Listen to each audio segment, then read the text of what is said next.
Peter the Great by Jacob Abbott. Chapter 16. The Flight of Alexis. When Alexis received the letter from his father at Copenhagen, ordering him to proceed at once to that city and join his father there, or else come to a definite and final conclusion in respect to the convent that he would join, he at once determined, as intimated in the last chapter, that he would avail himself of the opportunity to escape from his father's control altogether. Under pretence of obeying his father's orders that he should go to Copenhagen, he could make all the necessary preparations for leaving the country without suspicion, and then, when once across the frontier, he could go where he pleased. He determined to make his escape to a foreign court, with a view of putting himself under the protection there of some prince or potentate who, from feelings of rivalry towards his father, or from some other motive, might be disposed, he thought, to espouse his cause. He immediately began to make arrangements for his flight. What the exact truth is in respect to the arrangements which he made could never be fully ascertained, for the chief source of information in respect to them is from confessions which Alexis made himself after he was brought back. But in these confessions he made such confusion, first confessing a little, then a little more, then contradicting himself, then admitting, when the thing had been proved against him, that he had before denied, that it was almost impossible to disentangle the truth from his confused and contradictory declarations. The substance of the case was, however, as follows. In the first place he determined carefully to conceal his design from all except the 2 or 3 intimate friends and advisers who originally counselled him to adopt it. He intended to take with him his concubine Afrosinia, and also a number of domestic servants and other attendants. But he did not allow any of them to know where he was going. He gave them to understand that he was going to Copenhagen to join his father. He was afraid that, if any of those persons were to know his real design, it would, in some way or another, be divulged. As to Afrosinia, he was well aware that she would know that he could not intend to take her to Copenhagen into his father's presence, so he deceived her as to his real design, and induced her to set out with him without suspicion, by telling her that he was only going to take her with him a part of the way. She was only to go, he said, as far as Riga, a town on the shores of the Baltic, on the way toward Copenhagen. Alexis was the less inclined to make a confidant of Afrosinia from the fact that she had never been willingly his companion. She was a Finland girl, a captive taken in war, and preserved to be sold as a slave on account of her beauty. When she came into the possession of Alexis, he forced her to submit to his will. She was a slave, and it was useless for her to resist or complain. It is said that Alexis only induced her to yield to him by drawing his knife and threatening to kill her on the spot if she made any difficulty. Thus, although he seems to have become in the end strongly attached to her, he never felt that she was really and cordially on his side. He accordingly, in this case, concealed from her his real designs, and told her he was only going to take her with him a little way. He would then send her back, he said, to Petersburg. So Afrosinia made arrangements to accompany him without feeling any concern. Alexis obtained all the money that he required by borrowing considerable sums of different members of the government and friends of his father, under pretence that he was going to his father at Copenhagen. He showed them the letter which his father had written him, and this, they thought, was sufficient authority for them to furnish him with the money. He borrowed in his way various sums of different persons, and thus obtained an abundant supply.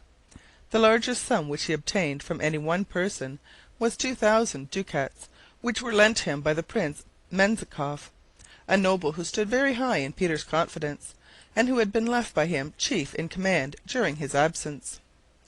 The prince gave Alexis some advice, too, about the arrangements which he was to make for his journey, supposing all the time that he was really going to Copenhagen.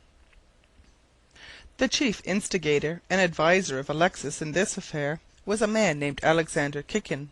This Kikin was an officer of high rank in the Navy Department under the government, and the Tsar had placed great confidence in him. But he was inclined to espouse the cause of the old Muscovite party, and to hope for a revolution that would bring that party again into power. He was not at this time in St. Petersburg, but had gone forward to provide a place of retreat for Alexis. Alexis was to meet him at the town of Libau, which stands on the shores of the Baltic Sea, between St. Petersburg and Königsberg, on the route which Alexis would have to take in going to Copenhagen.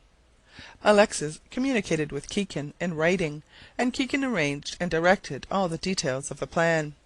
He kept purposely at a distance from Alexis to avoid suspicion. At length, when all was ready, Alexis set out from St. Petersburg, taking with him Afrosinia and several other attendants, and journeyed to Libau. There he met Kikin, and each congratulated the other warmly on the success which had thus far attended their operations. Alexis asked Kikin what place he had provided for him, and Kikin replied that he had made arrangements for him to go to Vienna. He had been to Vienna himself, he said, under pretence of public business, committed to his charge by the Tsar, and had seen and conferred with the Emperor of Germany there, and the Emperor agreed to receive and protect him, and not to deliver him up to his father until some permanent and satisfactory arrangement should have been made.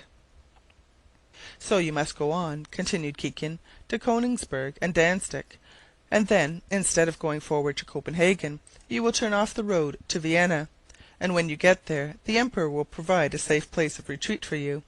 When you arrive there, if your father should find out where you are, and send someone to try to persuade you to return home, you must not on any account listen to him. For, as certain as your father gets you again in his power, after your leaving the country in this way, he will have you beheaded. Kikin contrived a number of very cunning devices for averting suspicion from himself and those really concerned in the plot, and throwing it upon innocent persons. Among other things, he induced Alexis to write several letters to different individuals in St. Petersburg, Prince Menzikoff among the rest, thanking them for the advice and assistance that they had rendered him in setting out upon his journey, which advice and assistance was given honestly, on the supposition that he was really going to his father at Copenhagen. The letters of thanks, however, which Kikin dictated, were written in an ambiguous and mysterious manner, being adroitly contrived to awaken suspicion in Peter's mind, if he were to see them, that these persons were in the secret of Alexis's plans, and really intended to assist him in his escape. When the letters were written, Alexis delivered them to Kikin, who at some future time, in case of necessity, was to show them to Peter, and pretend that he had intercepted them. Thus he expected to avert suspicion from himself, and throw it upon innocent persons. Kikin also helped Alexis about writing a letter to his father from Libau, saying to him that he left St. Petersburg, and had come so far on his way toward Copenhagen. This letter was, however, not dated at Libau, where Alexis then was, but at Königsberg, which was some distance further on, and it was sent forward to be transmitted from that place. When Alexis had thus arranged everything with Kikin, he prepared to set out on his journey again. He was to go on first to Königsberg, then to Danzig, and there, instead of embarking on a board ship to go to Copenhagen according to his father's plan, he was to turn off toward Vienna. It was at that point, accordingly, that his actual rebellion against his father's commands would begin. He had some misgivings about being able to reach that point. He asked Kikin what he should do in case his father should have sent somebody to meet him at Königsberg or Danzig. "Why, you must join them there in the first instance," said Kikin, "and pretend to be much pleased to meet them, and then you must contrive to make your escape from them in the night, either entirely alone, or only with one servant. You must abandon your baggage and everything else. Or if you cannot manage to do this," continued Kikin, "you must pretend to be sick, and if there are 2 persons sent to meet you, you can send one of them on before, with your baggage and attendants, promising yourself to come on quietly afterward with the other. And then you can contrive to bribe the other, or in some other way induce him to escape with you, and so go to Vienna." Alexis did not have occasion to resort to either of these expedients, for nobody was sent to meet him. He journeyed on without any interruption till he came to Königsberg, which was the place where the road turned off to Vienna. It was now necessary to say something to Afrosinia and his other attendants to account for the new direction which his journey was to take. So he told them that he had received a letter from his father, ordering him, before proceeding to Copenhagen, to go to Vienna on some public business which was to be done there. Accordingly, when he turned off, they accompanied him without any apparent suspicion. Alexis proceeded in this way to Vienna, and there he appealed to the Emperor for protection. The Emperor received him, listened to the complaints which he had made against the Tsar, for Alexis, as might have been expected, cast all the blame of the quarrel upon his father, and, after entertaining him for a while in different places, he provided him with at last a secret retreat in a fortress in the Tyrol.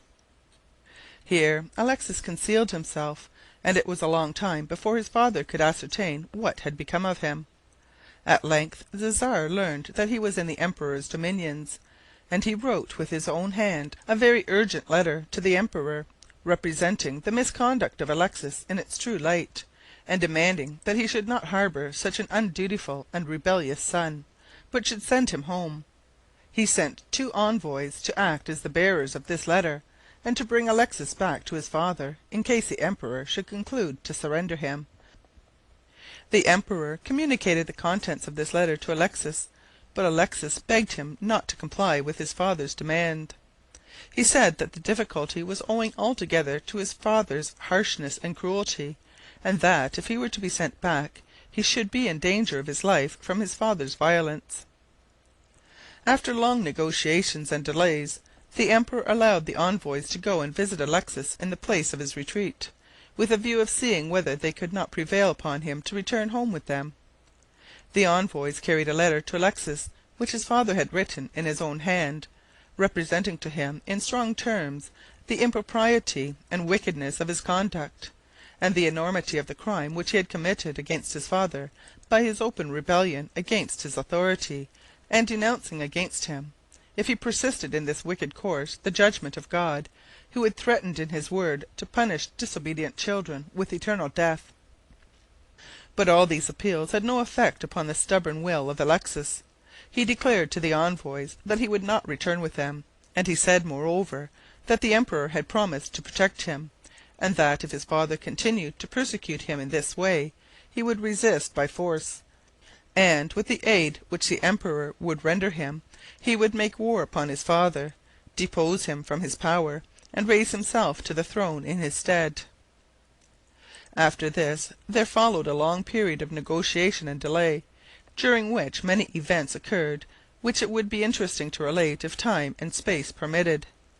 Alexis was transferred from one place to another, with a view of eluding any attempts which his father might make to take possession of him again, either by violence or stratagem, and at length was conveyed to Naples in Italy, and was concealed in the castle of St. Elmo there. In the meantime Peter grew more and more urgent in his demands upon the Emperor to deliver up his son, and the Emperor at last, finding that the quarrel was really becoming serious, and being convinced moreover by the representations which Peter had caused to be made to him, that Alexis had been much more to blame than he had supposed, seemed disposed to change his ground, and began now to advise Alexis to return home. Alexis was quite alarmed when he found that, after all, he was not to be supported in his rebellion by the Emperor, and at length, after a great many negotiations, difficulties, and delays, he determined to make a virtue of necessity and go home. His father had written him repeated letters, promising him a free pardon if he would return, and threatening him in the most severe and decided manner if he did not. To the last of these letters, when Alexis had finally resolved to go back, he wrote the following very meek and submissive reply. It was written from Naples in October 1717. My clement Lord and Father, I have received your Majesty's most gracious letters by Messrs. Tolstoy and Romanrow, in which, as also by word of mouth, I am most graciously assured of pardon for having fled without your permission in case I return. I give you most hearty thanks with tears in my eyes, and own myself unworthy of all favour. I throw myself at your feet, and implore your clemency, and beseech you to pardon my crimes, for which I acknowledge that I deserve the severest punishment. But I rely on your gracious assurances, and, submitting to your pleasure, shall set out immediately from Naples to attend your Majesty at St. Petersburg, with those whom your Majesty has sent. Your most humble and unworthy servant, who deserves not to be called your son, Alexis. After having written and dispatched this letter, Alexis surrendered himself to Tolstoy and Romanov, and in their charge set out on his return to Russia, there to be delivered into his father's hands, for Peter was now in Russia, having returned there as soon as he heard of Alexis' flight. End of chapter 16.